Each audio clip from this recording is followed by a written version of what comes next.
কুমিল্লার মুরাদনগর উপজেলায় একই রশিতে ঝুলন্ত অবস্থায় মা ও তার শিশুপুত্রের লাশ উদ্ধার করেছে পুলিশ।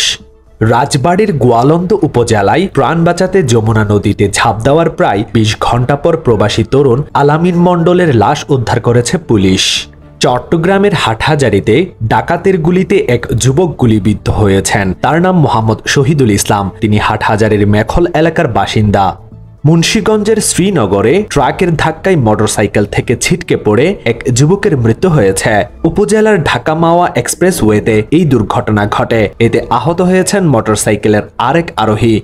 গত ১৬ বছরে আওয়ামী লীগের দুঃশাসনে বিএনপি, জামাত, বাম ডান সবাই ঐক্যবদ্ধভাবে কাজ করেছে বলে মন্তব্য করেছেন গণ অধিকার পরিষদের সভাপতি নুরুল হক নূর।